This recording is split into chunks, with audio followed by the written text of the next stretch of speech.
আমরা যারা বাইকার সবচেয়ে বেশি যে জিনিসটা পছন্দ করি সেটা হচ্ছে বাইক রাইড করতে। শীতের রাতে আসলে বাইক রাইড করার মধ্যে একটা অন্যরকম মজা।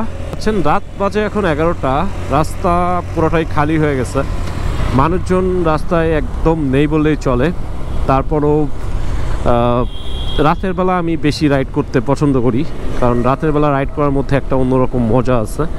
আর বাইকটা আজকে একটু ওয়াশ করালাম, একটু ডিফারেন্ট লাগতেছে। বাইক ওয়াশ করলে সমস্ত ধুলাবালি ময়লা চলে যায়।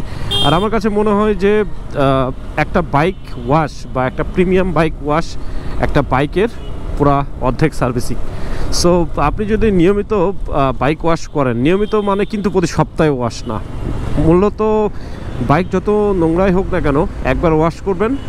ওয়াশ করার পরে মোটামুটি 20 থেকে 25 দিনের মধ্যে আরেকটা ওয়াশ যদি আপনি করতে পারেন তাহলে বাইকটা কিন্তু অনেক ভালো থাকে। কারণ বাইকের মধ্যে যত ধুলাবালি থাকে, ময়লা থাকে, সব কিন্তু ওয়াশের মাধ্যমে চলে যায় এবং বাইকটা হালকা হয়ে যায়। তখন কিন্তু বাইক থেকে ভালো পাওয়ার পাওয়া যায়। বাইকের চাকা থেকে শুরু করে সমস্ত সুইচ, তারপরে বাইকের বডির ময়লা, ইঞ্জিনের নিচে, ইঞ্জিনের সঙ্গে, তারপরে বিভিন্ন পাশের ময়লা চলে যাওয়ার কারণে আপনার বাইকটা অনেক হালকা হয়ে যায়। তখন বাইকের পাওয়ারটাও একটু বেশি পাওয়া যায়, কারণ হচ্ছে বাইকটা যখন স্মুথ হয়ে যায়। হ্যাঁ, সো বাইক ওয়াশ করালে আপনি দেখবেন যে বাইক থেকে একটা ভালো মাইলেজ পাবেন আপনি, কারণ হচ্ছে বাইকের সমস্ত জড়তাগুলো কেটে যায়। সো আমি বাইক ওয়াশ করাকে আমার কাছে মনে হয় একটা বাইক ওয়াশ মানেই একটা বাইকের প্রায় অর্ধেক সার্ভিস হয়ে যায়। আর টুকিটাকি engine oil change, air filter change, তারপরে অয়েল ফিল্টার চেঞ্জ, এগুলা তো থাকবেই। এগুলা আপনাকে করতে হবে বাইক মেনটেন্যান্স করতে হলে। এই যে আমি ব্রেক করলাম, একটা হার্ড ব্রেক ছিল, ব্রেকিংও ভালো কাজ করে, কারণ ব্রেকের মধ্যে ধুলাবালি, ময়লা, কাদা এগুলো আসলে মিক্স হয়ে ব্রেকটা ঠিক একবারে জাম হয়ে যায়। যখন আপনি বাইক ওয়াশ করবেন তখন এই ময়লাগুলো থাকবে না, তখন ব্রেকটাও ভালো খেলবে, ক্যালিবারটাও ভালো খেলবে, আপনার ক্লাচ থেকে শুরু করে A to Z সব কিছুই একটু ভালো খেলবে। আর এই খেলাটা বেশি ইম্পর্ট্যান্ট। যখন খেলাটা ভালো জমবে তখনই কিন্তু বাইকের সব কিছু ভালো কাজ করবে। সো নিয়মিত বাইক ওয়াশ করেন, বাইকের যত্ন নেন। আর যেহেতু বাইকাররা কিন্তু বাইক লাভারই হয়, সো বাইক যত আপনি যত্ন নেবেন তত কিন্তু ওই জিনিসটা আপনাকে ভালো সাপোর্ট দিবে, সার্ভিস দিবে।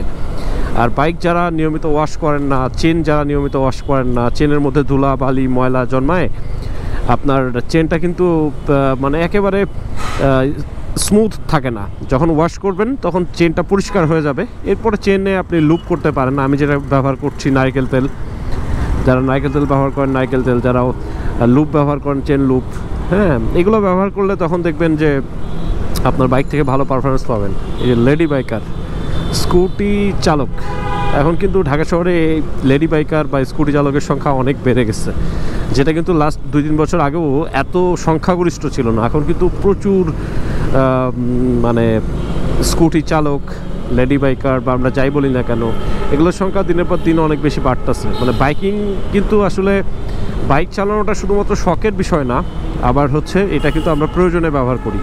সো মেয়েরাও কিন্তু এই প্রয়োজনীয়তাটা অনেক বেশি ফিল করতেছে। কর্মক্ষেত্রেও কিন্তু যেমন নারীরা অনেক বেশি এগিয়ে যাচ্ছে, তেমনি দেখা যাচ্ছে যে চলাচলের জন্য বা সহজে চলাচলের জন্য মানুষ কিন্তু বাইকটাকে বেছে নিচ্ছে। মেয়েরাও কিন্তু অনেক বাইক টাইক চালাচ্ছে এবং জীবিকা প্রয়োজনে বা নিজের কাজে ব্যবহার করতেছে। তাই এই জিনিসটা বেশ ভালো লাগতেছে।